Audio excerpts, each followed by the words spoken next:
ایک آخری بات یہ میں اپنے دوستوں سے کر رہا ہوں، خاص طور پہ جن کو اجازت خلافت ہے ان کے لیے، کہ کتابوں میں نے پڑھا ہے یہودیوں کے اندر جادو بہت زیادہ ہے. یعنی وہ جو فرعون کے دربار میں جادوگر اسلام لے آئے تھے، مسلمان ہوئے تھے، موسیٰ علیہ السلام پہ ایمان لے آئے تھے، تو اس سے پتہ چلتا ہے کہ جادوگر قوم میں شامل ہو گئے تھے. ویسے بھی سلیمان علیہ السلام کے زمانے میں جنوں سے لوگ جو ہے وہ جادو سیکھتے تھے،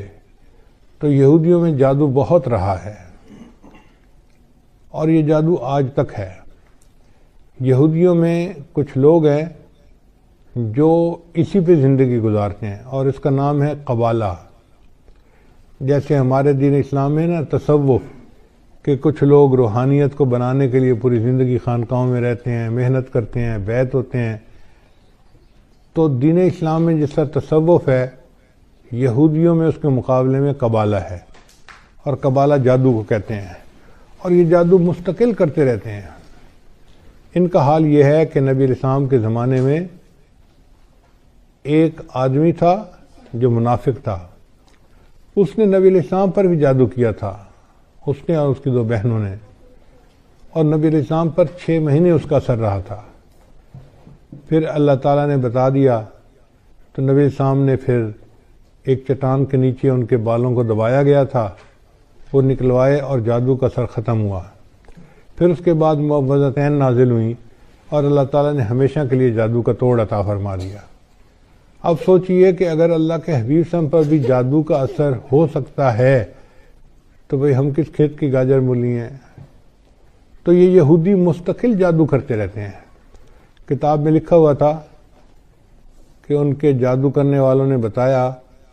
کہ جب خلافت عثمانیہ کو توڑنا تھا تو ایک ایسا یہودی تھا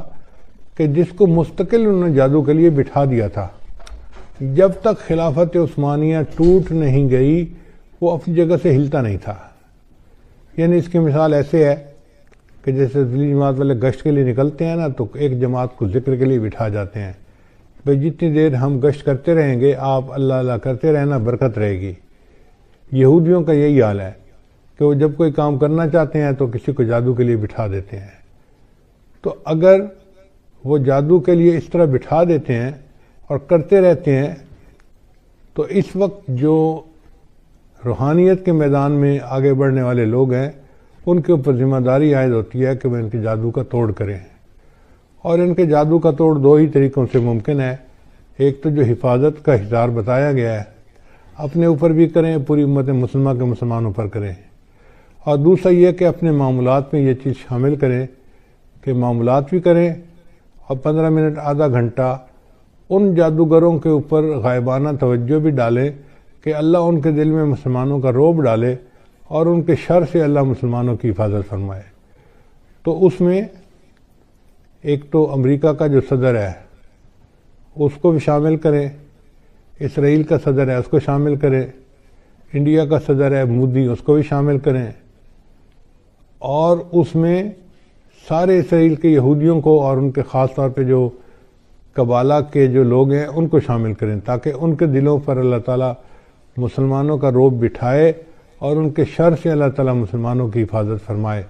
یہ ایک عمل ایسا تھا جو ابھی میرے علم میں آیا کہ اس کو کرنا ضروری ہے، اس لیے میں نے